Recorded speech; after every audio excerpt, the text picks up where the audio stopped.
ఇవాళ ఒక ఉద్యమకారుడు, ఒక అమరుడు సిరిపురం యాదయ్య చనిపోయిన రోజు ఇవాళ.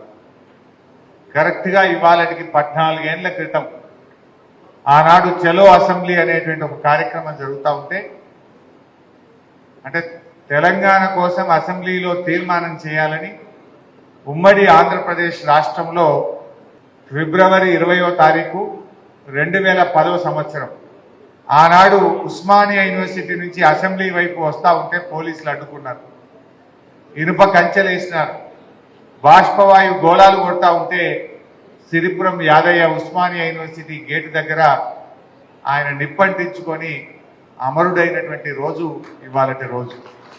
ఆ సిరిపురం యాదయ్య చనిపోయినటువంటి రోజు ఈరోజు. అలాంటి ఉద్యమకారులు ఎంతోమంది బీఆర్ఎస్ కార్యకర్తల పోరాట ఫలితం ఇవాళ తెలంగాణ రాష్ట్రం వచ్చింది. అందరం ఒక్కసారి ఆ యాదయ్యకు గట్టిగా జోహార్లు అర్పిద్దాం. జోహార్ సిరిపురం యాదయ్యకు, జోహార్ సిరిపురం యాదయ్యకు, జోహార్ సిరిపురం యాదయ్యకు. కానీ ఇలా చాలా బాధ కలిగే అంశం ఏంటంటే, ఎంతో మంది అమరుల త్యాగ ఫలితం, ఎంతో మంది పోరాట ఫలితం, మన కేసీఆర్ గారి 14 ఏళ్ల ఉద్యమ పోరాట ఫలితం, చావు నోట్లో తలబెట్టి తెలంగాణ మన కేసీఆర్ తెచ్చింది. మొన్న ఎప్పుడో అసెంబ్లీలో కూర్చొని ఆ దిక్కు చూస్తూ ఉంటే నా మనసులో ఒక ఆలోచన కలిగి బాధ కలిగింది.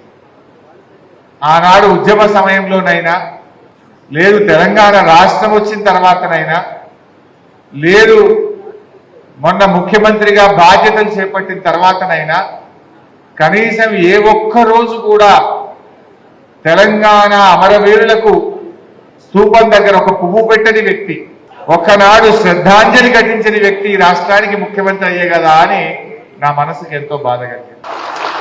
ఆ అసెంబ్లీలో కూర్చొని అధ్యక్షుడు చూస్తే ఒక్కనాడు జై తెలంగాణ అనే వ్యక్తి, ఒక్కనాడు తెలంగాణ ఉద్యమంలో పాల్గొనని వ్యక్తి, ఒక్కనాడు అమరుల స్తూపం దగ్గర ఒక పువ్వు పెట్టని వ్యక్తి రాష్ట్రానికి ముఖ్యమంత్రి అయ్యే కదా అని నా గుండె నిజంగా బాధ కలిగింది. ఆ రోజు నా అసెంబ్లీలో కూర్చొని నాకు నేనే అనుకున్నా, ఒకనాడైతే మా తమ్ముడు యాడ్ చేస్తుండు, ఎవర్రా జై తెలంగాణ అనేది, దమ్ముంటే రండి రాని తుపాకీ పట్టుకొని బయలుదేరినాడు.